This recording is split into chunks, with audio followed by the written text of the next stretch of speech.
Perkenalkan, saya Titik Sutanti dari TK Negeri Pembina Pulau Punjung, CGP Angkatan 11 Kabupaten Darmas Raya. Pada kesempatan kali ini saya akan menyajikan aksi nyata modul 1.4 yaitu diseminasi budaya positif di TK Negeri Pembina Pulau Punjung. Selamat menyaksikan. Assalamualaikum warahmatullahi wabarakatuh. Yang sama-sama kita hormati Ibu Kepala Sekolah, yang sama-sama kita hormati Ibu CGP kita, Ibu Titik Sutanti. Selanjutnya yang sangat saya hargai teman-teman yang bisa hadir pada hari ini dalam rangka acara diseminasi budaya positif oleh Ibu Titik Sutanti. Untuk pertama dan utama sekali, marilah kita bersyukur kepada Allah yang telah memberikan rahmat dan karunia-Nya kepada kita bersama, sehingga kita telah dapat hadir dalam acara kita ini. Dan salawat beriringan salam tak lupa pula kita hadiahkan kepada Nabi besar kita, Nabi Muhammad SAW. Baiklah, untuk memperlancar acara kita ini, marilah sejenak kita menundukkan kepala sambil mengucapkan Al-Fatihah.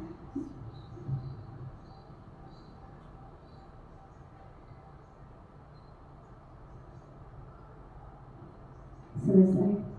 Semoga dengan membacakan Al-Fatihah, acara kita ini dapat berjalan dengan lancar. Baiklah, acara selanjutnya yaitu kata sambutan yang akan disampaikan oleh Ibu Kepala Sekolah kita pada hari ini atau yang mewakili. Kepada Ibu kami silakan.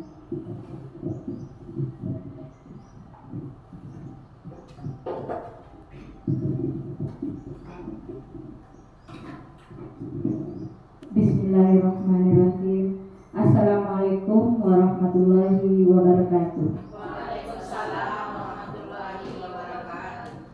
Alhamdulillahirrahmanirrahim. Bersyukur kita kepada Allah, berselawat kepada Nabi besar kita, yakni Nabi besar Muhammad SAW.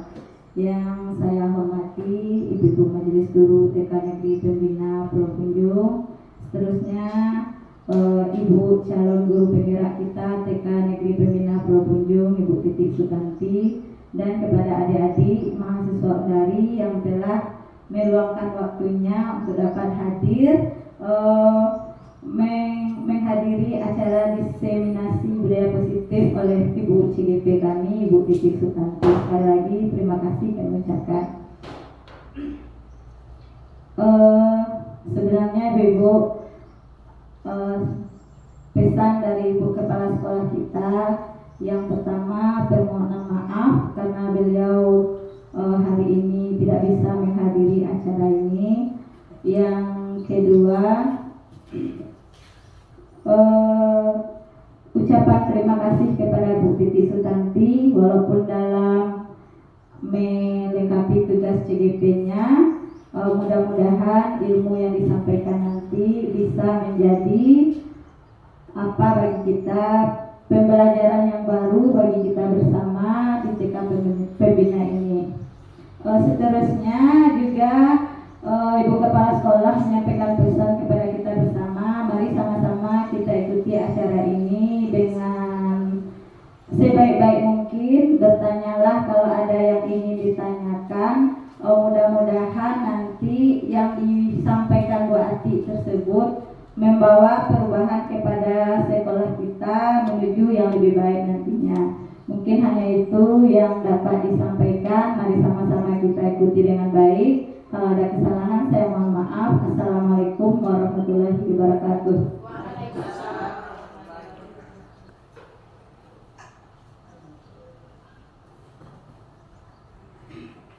Baiklah, terima kasih Ibu Kepala sudah menyampaikan kesempatan katanya.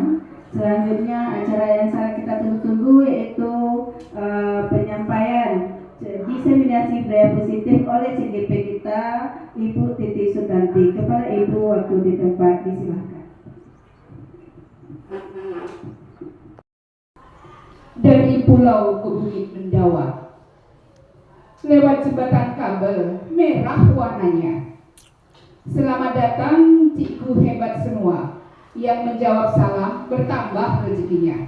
Assalamualaikum warahmatullahi wabarakatuh. Nak dua pantun syair yang terbang tinggi si burung dara, kepak sayap bersuka cita, senang hati tiada terkira. Semoga Allah ridhoi pertemuan kita. Baik, terima kasih waktunya moderator. Puji dan syukur sama-sama kita panjatkan kepada Allah Subhanahu wa Ta'ala yang masih memberikan kita nikmat sehat, nikmat sempat, dengan mengucapkan Alhamdulillah sehingga kita masih diberi kesempatan untuk bisa menghadiri acara diseminasi budaya positif. Saya sendiri CGP Angkatan 11 Kabupaten Dharmasraya. Selawat beserta salam selalu tercurah kepada junjungan kita Nabi Muhammad Shallallahu Alaihi Wasallam dengan mengucapkan Allahumma sholli ala Sayyidina Muhammad wa ala ali Sayyidina Muhammad. Semoga kita terima syafaat beliau di hari akhir nanti. Amin amin ya robbal alamin. Yang terhormat Ibu Kepala Sekolah TK Negeri Pembina Pulau Punjung, yang terhormat rekan majelis guru hebat semuanya, juga adik-adik dari Undari yang telah meluangkan waktunya untuk mengikuti acara diseminasi positif pada siang hari ini. Baik, seperti yang sudah tampil di layar ibu-ibu semuanya, hari ini saya akan memaparkan yaitu tentang budaya positif. Next, bisa dibantu? Ya, nama saya sudah tahu semua ibu-ibu kan? Titik Sutanti, SPD AUD, calon guru penggerak Angkatan 11. Doakan menjadi guru penggerak besok ya, lancar sampai hari penobatan ya Bu Ino. Oke, next. Kita ice breaking dulu ya ibu-ibu. Oke, ice breakingnya silakan ibu-ibu berhadapan-hadapan dengan temannya. Cari temannya. Silakan tatap mata teman dan berikan senyum terbaiknya. Ya, berikan senyum terbaiknya. Tidak usah pegang tangan. Tatap mata teman, berikan senyum terbaiknya. Karena senyum ini juga merupakan salah satu budaya positif.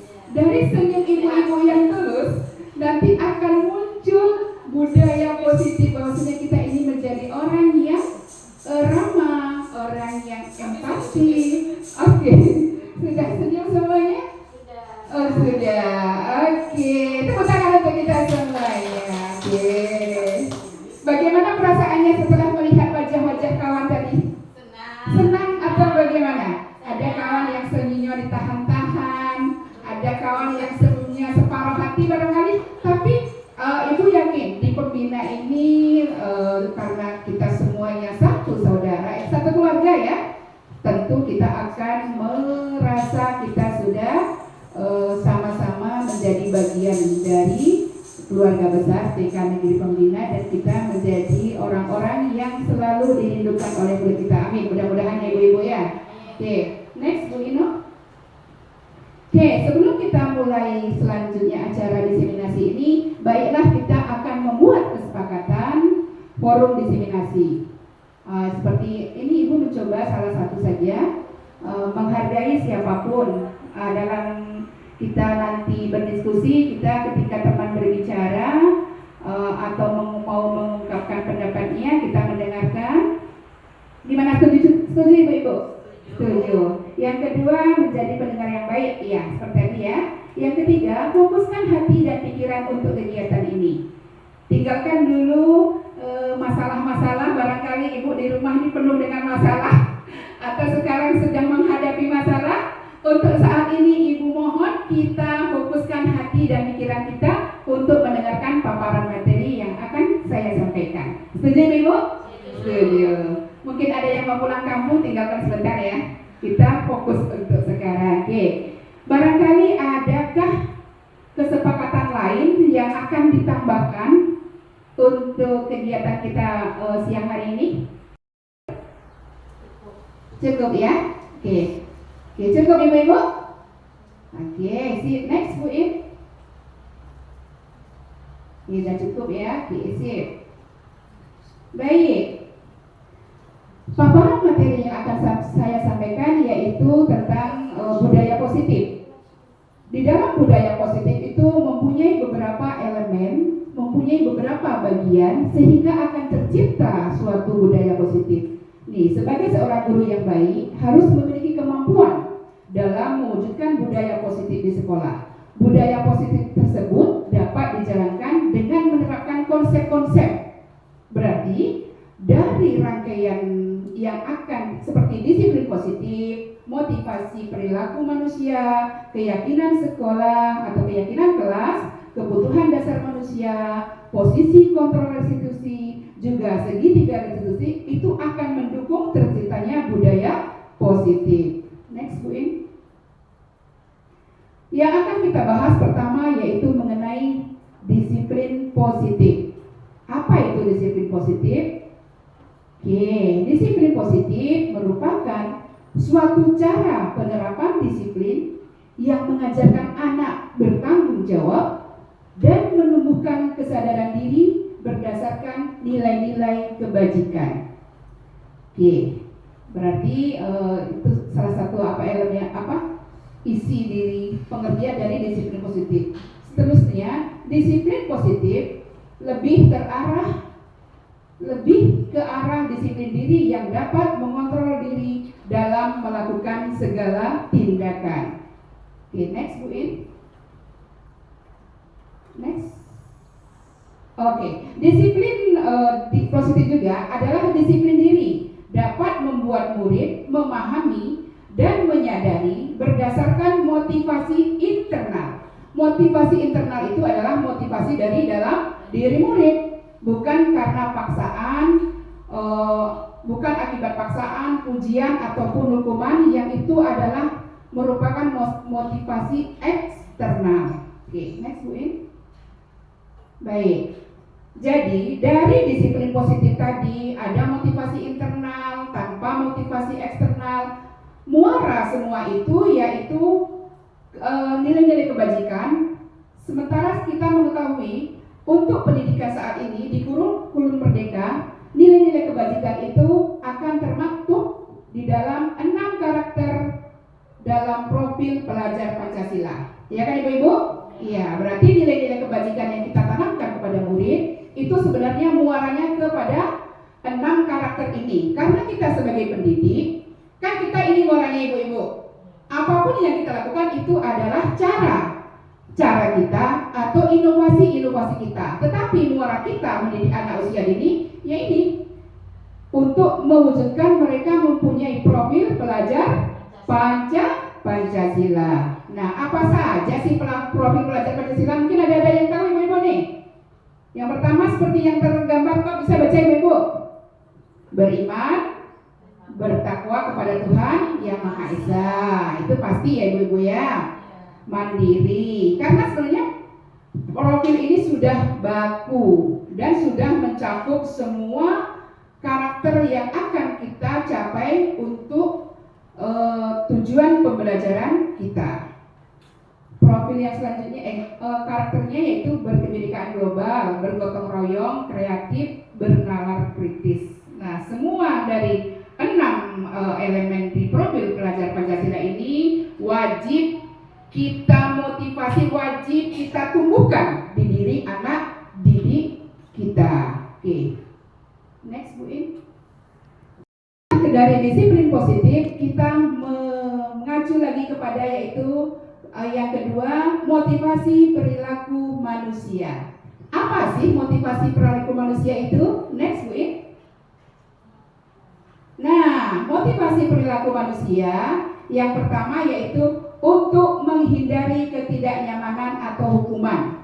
Berarti kita berperilaku, kita bertingkah itu yang pertama apa motivasinya? Untuk menghindari ketidaknyamanan atau hukuman. Ada juga motivasinya yang kedua yaitu untuk mendapatkan imbalan atau penghargaan dari orang lain.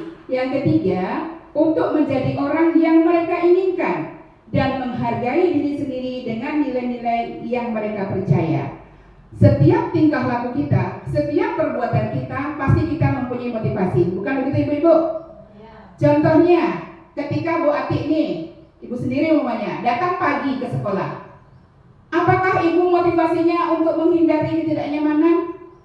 Umumnya ditegur nanti sama kepala sekolah.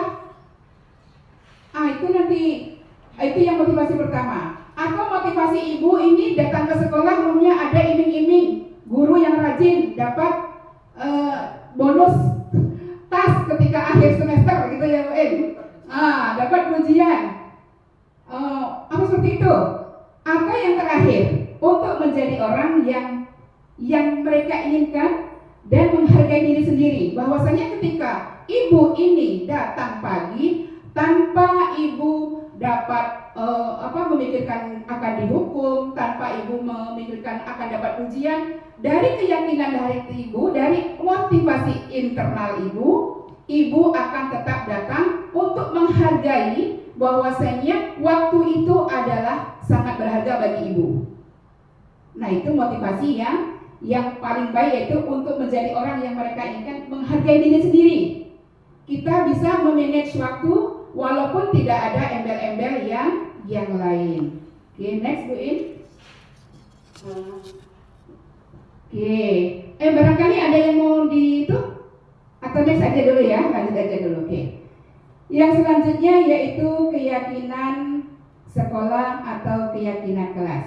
Nah, ini sudah masuk kita, alhamdulillah kita ini di awal tahun ajaran baru. Ya kan ibu-ibu? Nah, apakah ibu-ibu semua di lokal ini sudah membuat keyakinan kelas? Sudah ya Bu. Ada yang belum mungkin barangkali, ada? Maksudnya dengan anak-anak baru sekarang maksud ibu? Sudah, alhamdulillah. Sudah, tapi belum sudah disepakati, belum dipampangkan. Ya boleh. Oke. Sudah, tapi belum. Oke. Sudah dibuat tapi belum dipampangkan seperti itu ya. Sudah bicarakan. Oke. Sebenarnya apa sih keyakinan kelas? Apa itu keyakinan kelas? Dan apa peran guru? Nah, di sini guru berperan dalam mewujudkan terbentuknya keyakinan sekolah atau keyakinan kelas dengan kesepakatan antara guru dan murid. Nah, sudah betul berarti yang Ibu Susi lakukan itu.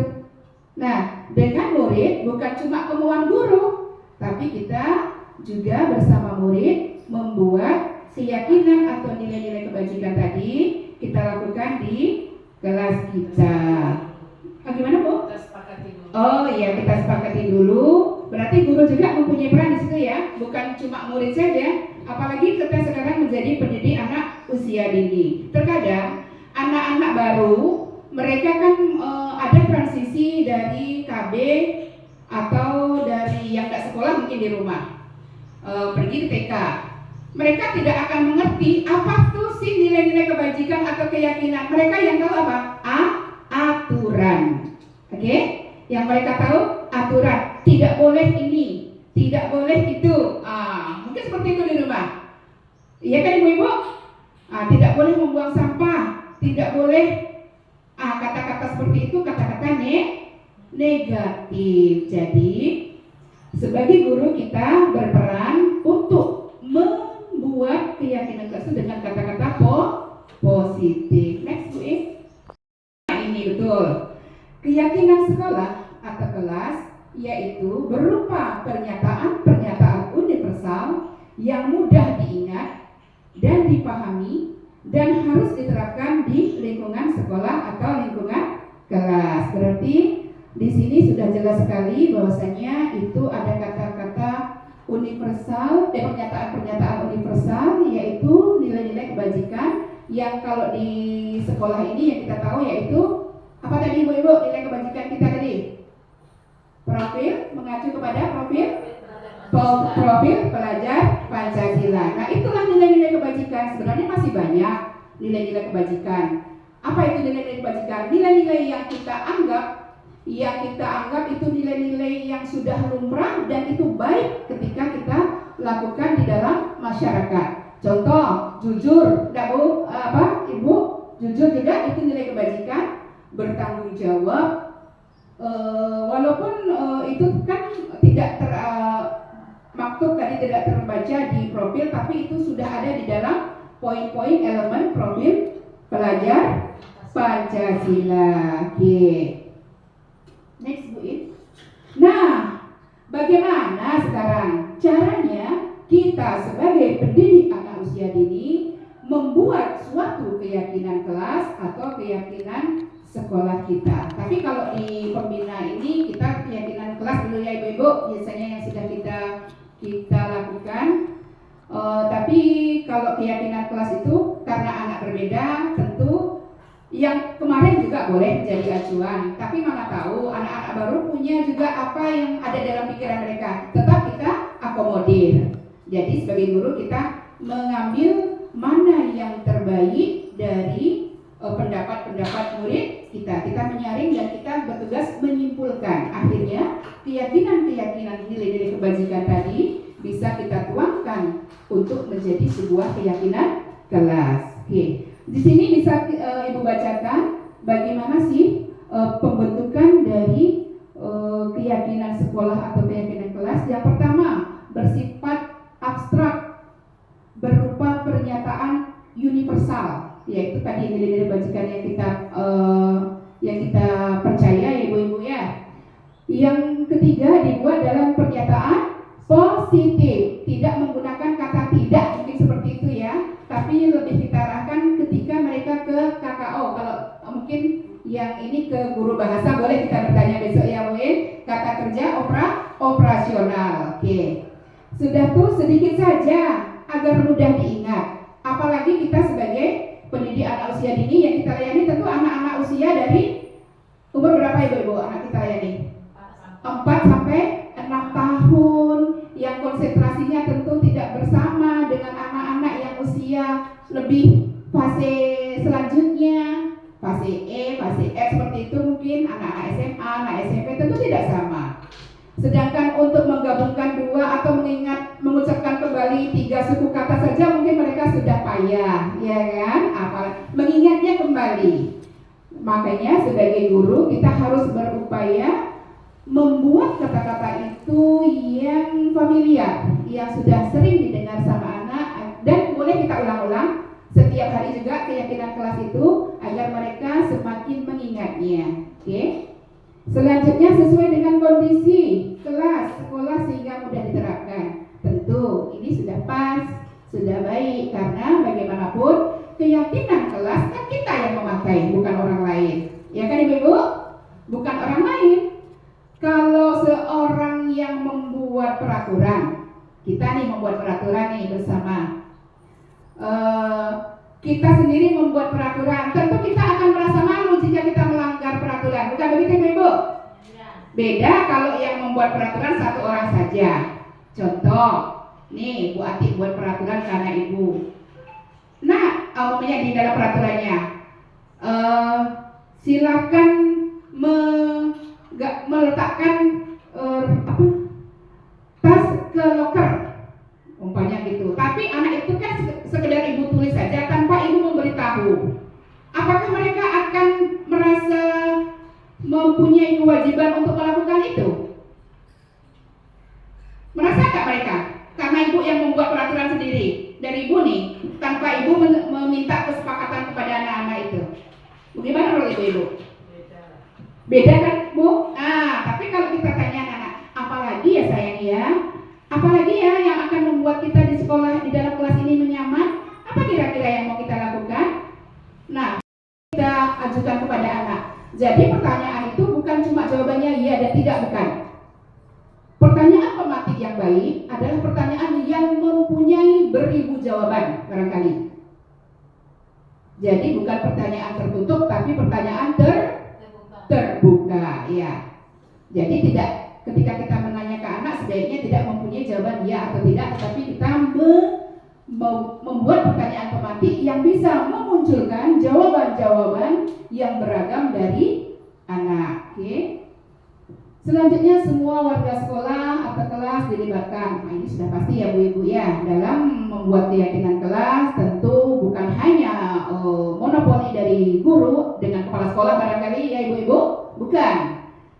Membuat keyakinan kelas tentu akan melibatkan melibatkan murid, karena kita sebagai pendidik usia dini kita mempunyai fokus, yaitu pembelajaran kita, semua kegiatan kita, pikiran dan semua tingkah laku kita curahkan untuk berpusat kepada peserta didik. Oke. Sepakat itu ibu-ibu? Sepakat dengan ini runut untuk pembentukan keyakinan kelas ini? Sepakat. Oke, next Bu In. Nah, ini contoh yang ibu buat berupa poster untuk lokal ibu B6 tahun 2024-2025. Ini sudah ibu konfirmasi, ibu berembuk dengan murid-murid. Akhirnya kami menghasilkan suatu keyakinan kelas lokal B6. Nah, ini sudah kami ACC, sudah kami sepakati, dan ini insya Allah akan kami jalankan untuk kami lokal B6. Mungkin dengan lokal-lokal lain akan berbeda karena sesuai dengan kondisi kelas masing-masing. Oke, Bu In.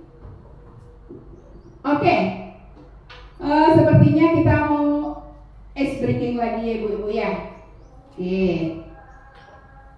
Yuk, masih fokus nggak ini ya?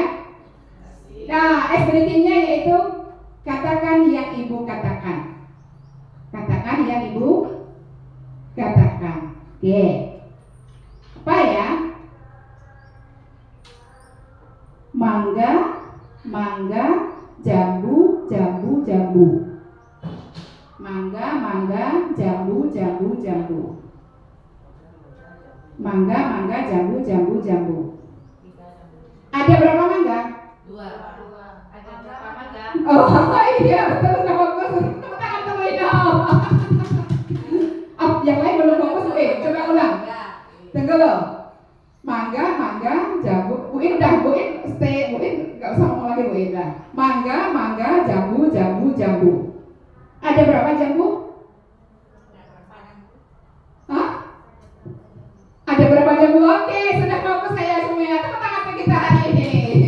Kalau yang masih belum connect, silakan tanya ke Bu In sama. Mulai katakan ibu. Iya, karena clue-nya tadi apa? Katakan yang ibu katakan. Bukan menjawab. Iya, semuanya guru-guru hebat ini Bu yakin dan percaya. Oke, sip. Selanjutnya yaitu kita akan mencoba menggali tentang kebutuhan dasar manusia. Sekarang ibu bertanya dulu. Ibu-ibu punya kebutuhan kah? Punya. Sekarang Bu Ati bertanya sama Bu Ino. Bu Ino, apa kebutuhannya Bu Ino? Makan. Makan. Bu Le, apa kebutuhannya Bu Le? Pakaian. Pakaian. Bu Dewi, apa kebutuhannya Bu Dewi? Rumah juga. Butuh rumah. Terus ada lagi yang mau mencoba menjawab apa kebutuhannya? Refreshing. Ya, refreshing. Apa lagi? Apa butuh? Oh, butuh. Kuncinya dari semua yang disebutkan tadi pasti uang. Kuncinya belum tentu boleh. Perasaan senang. Perasaan senang. Dapat dari refreshing. Ini udah ada yang ini suami dari suami nggak mau perasaan kasih sayang, nggak ada yang mau ini? Nggak. Mau lah. Oke. Nah, next Bu In, kita akan coba mencari tahu. Nah, oke, kebutuhan manusia ya. Di sini ada suatu pernyataan nih. Ketika seorang murid melakukan satu perbuatan yang bertentangan dengan nilai-nilai kebajikan atau melanggar peraturan, hal itu sebenarnya dikarenakan mereka gagal memenuhi kebutuhan dasar mereka. Kenapa seperti itu ya ibu-ibu ya? Oke, next Bu In. Nah, disinilah jawaban dari pertanyaan tadi. Kan ibu bertanya tadi kebutuhan dasar manusia. Kalau Bu Ina tadi makan ya Bu In. Nah, itu adalah kebutuhan untuk bertahan hidup. Sudah itu ada lagi kebutuhan kasih sayang dan rasa diterima. Nah, kok kan iya ibu-ibu, kita butuh kasih sayang, kita butuh dihargai, kita butuh diperhatikan, ya kan? Nah, lanjut penguasaan. Nah, kita punya juga ini penguasaan itu kita punya punya sesuatu yang ingin kita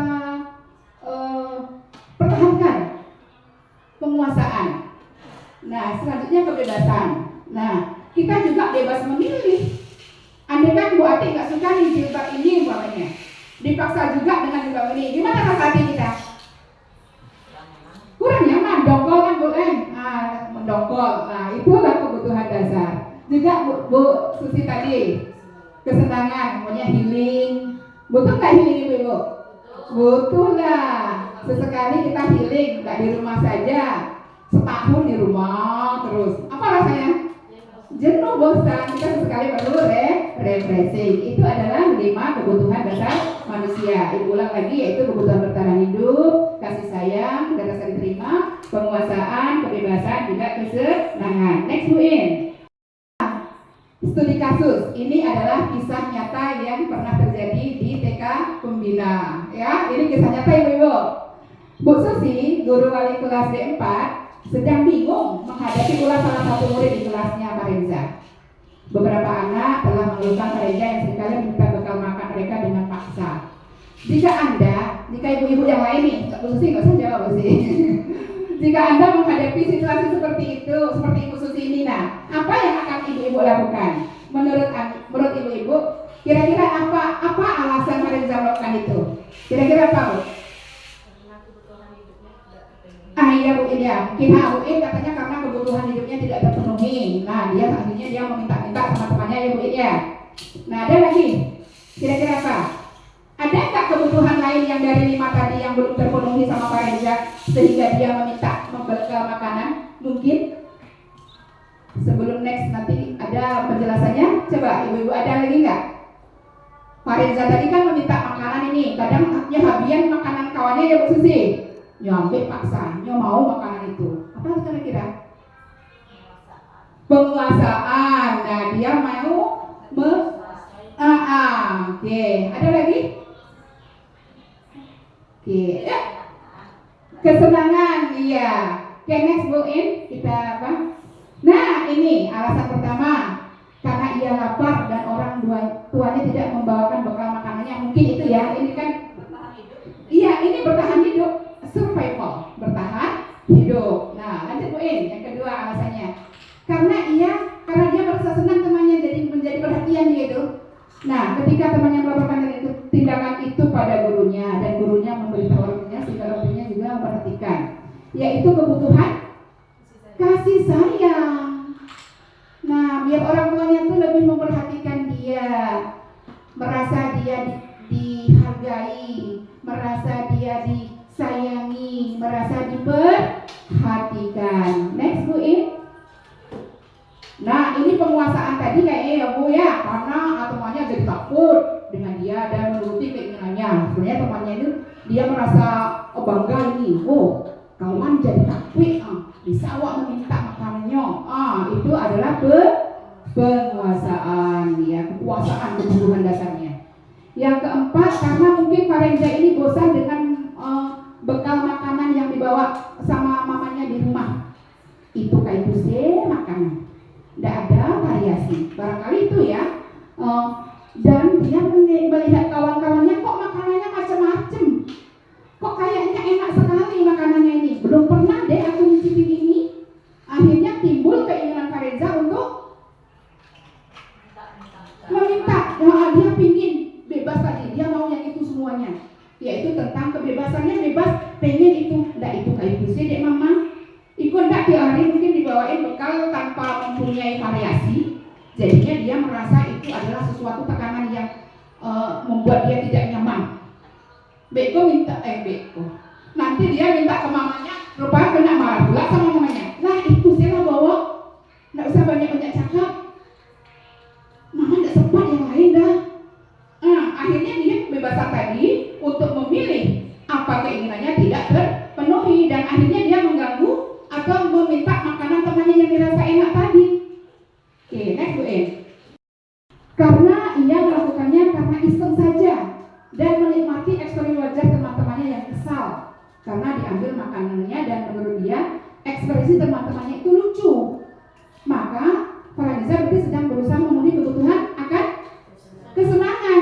Ya mungkin ada kawan-kawannya kok yang ketika diambil sama Pak Reza merengut umpamanya. Kan lucu mungkin bagi Pak Reza wajah dengan mimik muka seperti itu. Dia merasa senang dengan teman-temannya mempunyai mimik wajah seperti itu. Atau mungkin teman-temannya menariknya, nggak mau mengasih. Mereka Pak Reza itu tertantang dengan seperti itu. Nah, itu adalah beberapa kebutuhan yang tidak terpenuhi. Makanya Pak Reza melakukan apa tadi Ibu? Meminta-minta makanan, kadang diminta secara paksa. Nah, kita sebagai guru harus bisa mengidentifikasi apa sih kebutuhan dari Pak Reza ini yang tidak terpenuhi.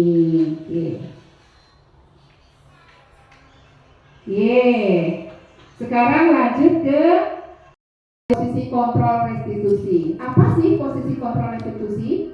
Yaitu posisi kita sebagai guru dalam melayani murid.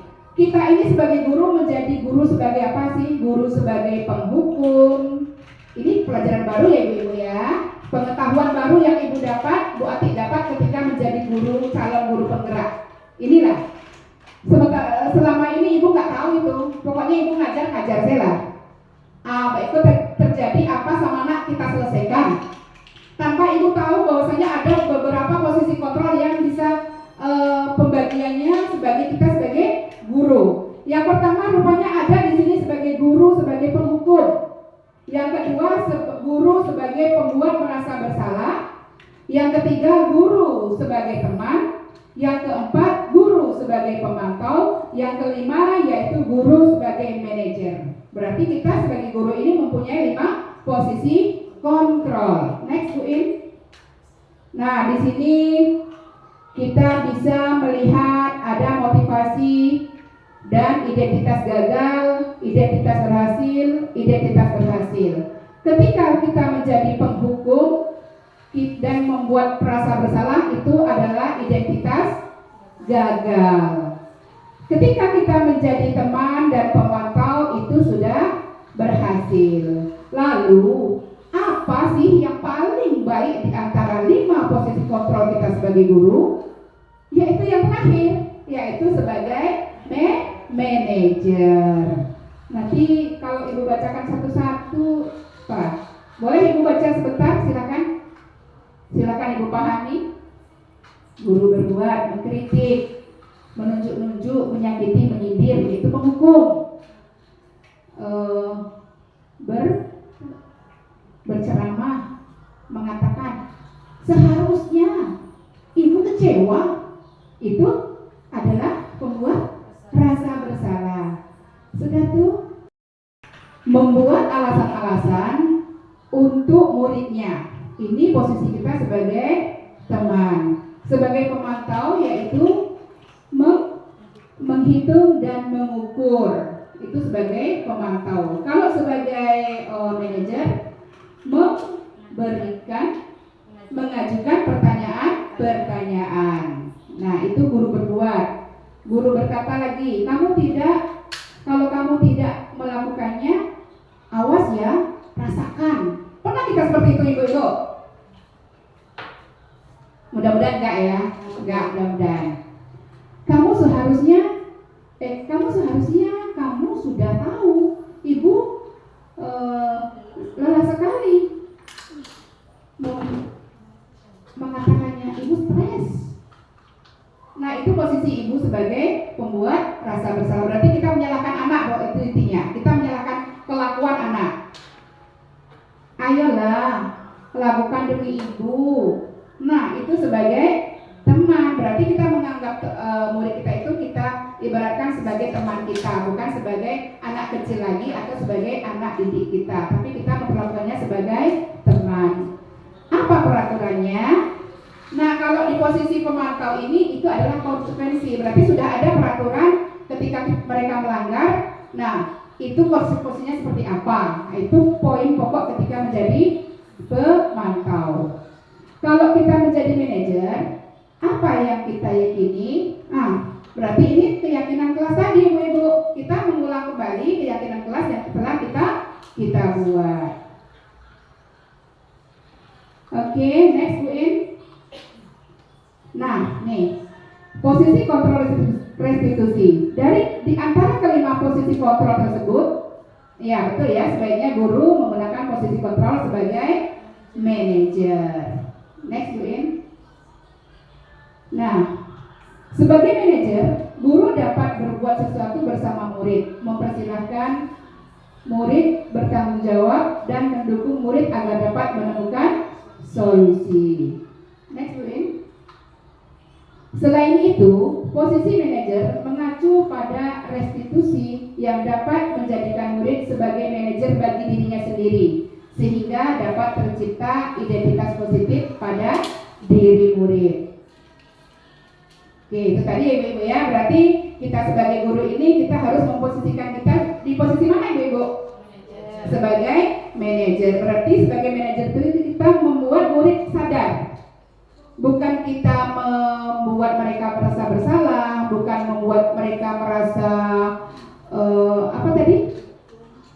bukan kita menghukum, tapi kita menyadarkan, memberi kesadaran dalam dirinya bahwa perbuatannya itu adalah tanggung jawab dia. Oke. Next. Udah ya Bu? Sudah. Sekarang kita masuk ke segitiga restitusi. Oke. Nah, di sini ini juga pelajaran baru dan karena Ibu dapat, makanya Ibu berikan kepada rekan-rekan semua, semoga bisa menjadi pemahaman baru, pemahaman bermakna dan bisa direalisasikan di sekolah, yaitu segitiga restitusi. Apa sih segitiga restitusi itu? Biasanya ketika kita menemui masalah, tentu apalagi di kita mendidik anak usia dini, setiap hari kita bertemu dengan masalah ya Ibu ya. Tidak luput kita setiap hari itu pasti ada aja masalah. Belum pernah yang dalam sehari itu kita tidak punya masalah, betul Ibu? Iya, betul, karena kita melayani anak yang dalam posisinya itu masih labil, yang dalam emosinya masih sangat perlu pematangan, ya kan? Nah, rupanya di dalam kita menangani masalah-masalah yang ada, yang kita hadapi setiap hari di sekolah, ada caranya Ibu-Ibu. Bukan cuma dipanggil, duduk, jangan lakukan lagi. Bukan seperti itu rupanya. Nah, di sini ada namanya segitiga restitusi. Segitiga, bentuknya juga segitiga Ibu-Ibu ya.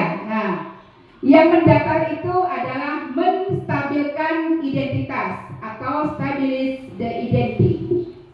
Stabilize the identity. Yang kedua, validasi tindakan yang salah. Yang itu ya Ibu ya. Ya, atau validate the misbehavior. Yang ketiga, yang menurun lagi Ibu-Ibu, yaitu menanyakan keyakinan atau belief. Oke. Nah, apa sih yang kita bisa maknai, bisa kita ambil dari menstabilkan identitas? Apa pengertiannya? Menstabilkan identitas dilakukan berdasarkan prinsip bahwa membuat kesalahan adalah bagian dari proses pembelajaran yang nantinya akan menggeser identitas gagal ke arah identitas sukses. Itu adalah pengertian dari menstabilkan identitas yang mendasar tadi Ibu-Ibu. Oke, next Bu In, nanti keterangan selanjutnya kita bahas ya Ibu. Ini Ibu apain dulu. Kata-kata apa sih yang bisa kita sampaikan ketika anak kita itu bermasalah yang sesuai dengan menstabilkan identitas tadi? Di sini ada contohnya, berbuat salah itu hal yang manusiawi. Tidak ada manusia yang sempurna. Nah, itu adalah kata-kata untuk menstabilkan identitas tadi. Kita pasti bisa menyelesaikan masalah ini. Yang ketiga, Ibu, kalau kita Ibu ya di sini ya, nggak ada Bapak. Ibu tidak tertarik untuk mencari tahu siapa yang benar, siapa yang salah.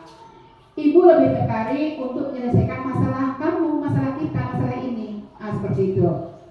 Seterusnya, kalau kamu menyalahkan dirimu sendiri terus-menerus, apakah kamu bersikap baik pada dirimu sendiri? Itu adalah kata-kata yang bisa kita ajukan ketika dalam posisi menstabilkan identitas. Next, Bu In. Masuk lagi ke yang ke atas tadi, yaitu validasi tindakan yang salah. Pengertiannya, validasi tindakan yang salah dilakukan berdasarkan prinsip bahwa setiap perilaku murid tadi berupaya memenuhi suatu kebutuhan tertentu, sehingga guru atau orang tua akan bergeser dari pemikiran stimulus respon menjadi proaktif serta akan lebih mengenali dan mengakui kebutuhan murid atau anak yang bermasalah tadi. Okay, next, Bu In. Nah, di sini kata-kata yang bisa kita sebagai rujukan ketika kita di dalam posisi memvalidasi tindakan yang salah, yaitu kamu pasti punya alasan mengapa melakukannya. Yang kedua, apa yang penting bagi kamu? Kamu boleh tetap berusaha menjaga sikap itu, tapi tambahkan sikap yang lain, yang baru. Yang ketiga, maukah kamu belajar cara lain untuk mendapatkan yang kamu butuhkan tanpa harus melakukan yang mereka lakukan, yang memukul, seperti itu. Atau mungkin yang mereka kesalahan lain yang mereka lakukan. Oke. Yang selanjutnya yaitu yang sudah tadi mendatar, naik yang menurun lagi, yaitu menanyakan keyakinan. Menanyakan keyakinan yaitu dilakukan dengan memberikan pertanyaan bermakna kepada murid atau anak untuk memunculkan motivasi secara intrinsik, sehingga mampu mengaitkan keyakinannya dengan tindakan yang salah yang telah mereka lakukan. Oke, next. Kata-kata ini kita bisa lihat contohnya, Ibu. Next, Bu In. Nah, di sini kita bisa mengacu atau merujuk kepada kata-kata yang bisa kita ajukan kepada anak ketika kita di posisi menanyakan keyakinan. Yang pertama, apa nilai yang bisa kita percaya di sekolah kita? Nilai-nilai apa yang telah kita sepakati? Kelas yang ideal itu seperti apa sih? Kamu ingin jadi anak seperti apa? Apa yang kamu rasakan ketika kamu melakukan itu? Kamu mau menjadi orang yang seperti apa, nak? Nah, itu bisa kita pakai ketika kita menanyakan keyakinan. Oke. Sudah ada kata-kata terima kasih, berarti paparan materi Ibu sudah sampai di situ saja. Oke, sesi selanjutnya nanti kita akan diskusi atau tanya jawab mengenai materi yang telah Ibu sampaikan hari ini. Sekian saja paparan materi yang telah Ibu sampaikan dari awal sampai akhir, mudah-mudahan membawa manfaat untuk kita semua dan budaya positif bisa terwujud di sekolah TK Negeri Pembina dengan pembiasaan yang dilakukan. Namun mungkin dalam paparan ini banyak salah, masih kurang tanggapan, memasukkan sangat Ibu harapkan. Oke. Sebelum menutupnya, Ibu punya pantun lagi. Gue punya suka pantun nih. Pergi memancing membawa umpan. Umpan sebuah dimakan ikan haruan. Terima kasih kawan-kawan sudah mendengarkan. Semoga ilmu yang didapat tak akan terlupakan. Nak dua pantun syair yang baris berbaris bukit barisan, sinar mentari hampir tenggelam. Segala kekurangan mohon dimaafkan. Saya akhiri dengan ucapan salam. Assalamualaikum warahmatullahi wabarakatuh. Waalaikumsalam warahmatullahi wabarakatuh. Terus untuk batik. Wah, bagus sekali penyampaian Bu Ati ya. Semoga dari penyampaian Bu Ati tadi banyak ilmu baru yang kita dapatkan yang bisa kita terapkan di sekolah kita demi kemajuan sekolah kita, demi terbentuknya profil pelajar belajar Pancasila bagi anak-anak didik kita. Oke, baiklah, mungkin dari sekian banyak pemaparan Bu Ati ada yang ingin ditanya-tanyakan oleh ibu-ibu.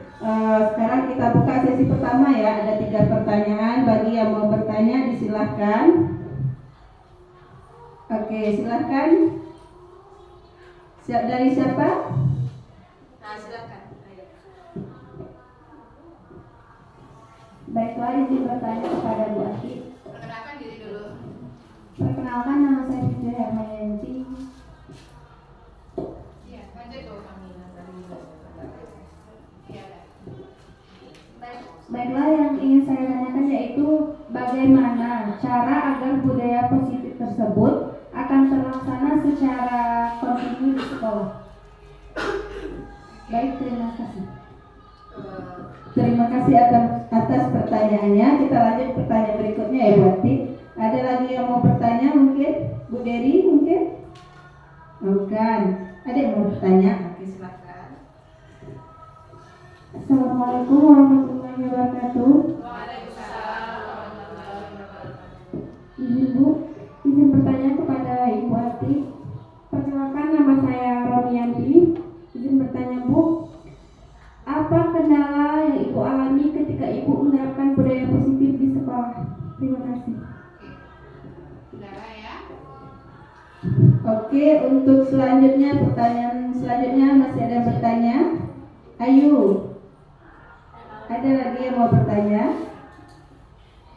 Ada Bu Jo? Nah, berarti untuk 2 aja pertanyaan kita dulu Bu Ati, silahkan dijawab. Terima kasih. Berarti ini mendengarkan Ibu dan mungkin kurang memahami. Tapi terima kasih atas pertanyaannya. Terima kasih Bu Moderator. Pertanyaan pertama dari Ibu Fitri, yaitu bagaimana cara agar budaya positif terlaksana di sekolah, ya. Betul, Ibu Fitri dan rekan-rekan guru hebat semuanya. Budaya positif ini adalah suatu pengalaman baru, suatu pengetahuan baru, walaupun sebenarnya ini sudah kita lakukan selama ini, ya. Pembiasaan-pembiasaan ini sudah kita lakukan. Nah, bagaimana cara agar budaya ini positif ini terlaksana di sekolah? Secara keseluruhan, di dalam sekolah ini mempunyai beberapa komponen, mempunyai warga sekolah. Di situ ada kepala sekolah, ada guru, ada tendik mungkin, ada TU, ada penjaga sekolah, dan juga ada murid. Itu adalah aset sekolah ya, aset sekolah. Terus bagaimana sih biar budaya positif ini bisa terlaksana di sekolah? Tentu tidak akan luput dari kolaborasi. Apa itu Bu? Kolaborasi. Seberapa bagus pun budaya positif kita buat, seberapa canggih pun budaya positif kita ciptakan dan kita rancang, tanpa adanya kolaborasi, tanpa adanya kerjasama, itu adalah hasilnya nol, nihil. Iya betul Ibu-Ibu? Kepala sekolah berjalan sendiri, guru berjalan sendiri, murid berjalan sendiri. Bagaimana kita bisa menciptakan budaya positif itu akan terlaksana kalau seperti itu? Dan kita juga harus menekan ego masing-masing, sepertinya itu ya. Kita harus saling menerima, saling memahami, saling menghargai. Karena budaya positif ini kita yang menciptakan, kita yang merumuskan. Tentu kita mempunyai kewajiban untuk melakukannya. Dengan cara apa tadi? Satu kuncinya itu kolaborasi. Kepala sekolah sebagai pimpinan sekolah tentu akan memantau, akan memonitoring bagaimana budaya positif yang sudah kita sepakati akan berjalan lancar atau tidak di sekolah. Guru juga sebagai, biasanya sini kalau di TK ini adalah guru kelas, nggak ada guru mapel di sini. Berarti mereka bertanggung jawab bagaimana di kelasnya budaya positif. Sudahkah terlaksana ataukah perlu peningkatan? Nah, itu adalah kolaborasi antara murid, guru, juga kepala sekolah. Tak lupa juga dengan tenaga penjaga sekolah. Penjaga sekolah juga wajib tahu apa saja budaya positif di sekolah yang telah kita sepakati. Dan yang paling penting juga orang tua, jangan sampai lupa. Karena orang tua adalah juga stakeholder untuk sekolah. Orang tua mempunyai peranan yang sangat penting ketika mereka menjadi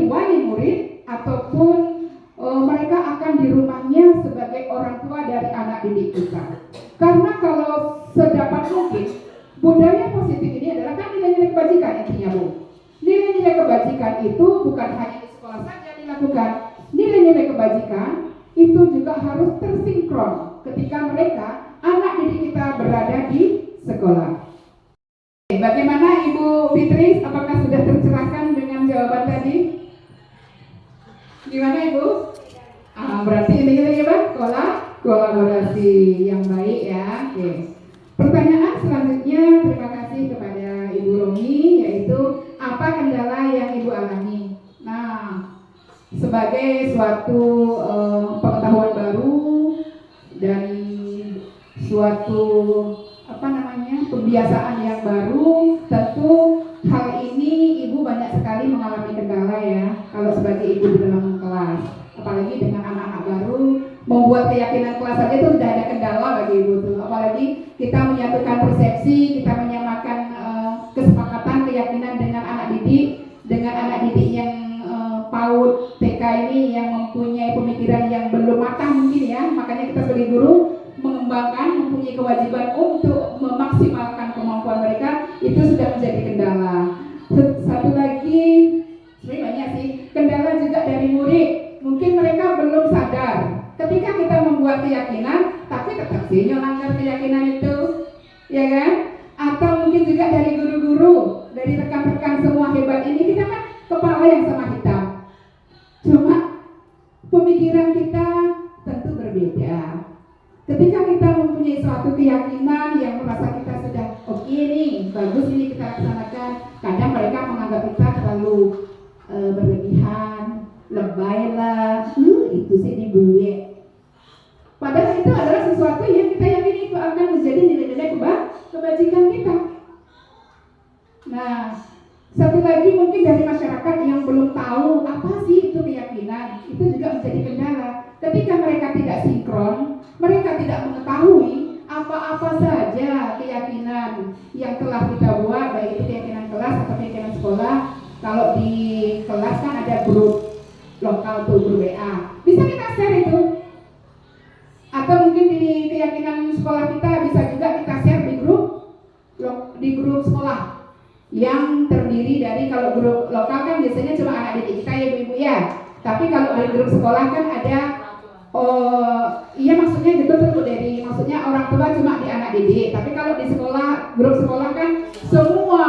Jadi itu boleh juga kita share keyakinan sekolah yang sudah kita sepakati. Jadi tapi walaupun seperti itu, kalau menurut Ibu, walaupun banyak tantangan, banyak kendala, karena Ibu mempunyai motivasi intrinsik tadi, mempunyai motivasi dari dalam, Ibu tetap akan melaksanakan keyakinan-keyakinan yang telah Ibu sepakati dengan semaksimal mungkin. Seperti itu Ibu. Seperti itu Ibu Rami yang yang dapat jawab gimana? Apakah sudah tercerahkan atau masih perlu pencerahan lebih lanjut? Sudah. Oke, terima kasih. Kembali kepada Ibu moderator. Terima kasih Bu Ati atas jawabannya. Bagaimana Tira, Romi?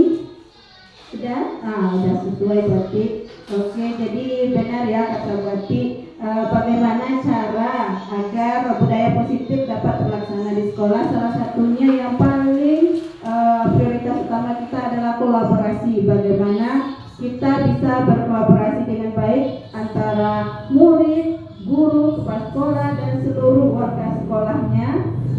Bagaimana caranya supaya budaya positif di sekolah kita ini bisa berjalan dengan baik, tidak terlepas dari kolaborasi yang baik pula ya berarti ya. Dan untuk yang kedua pertanyaan kendala ya, kendala tentu ada ya Bu Ati ya.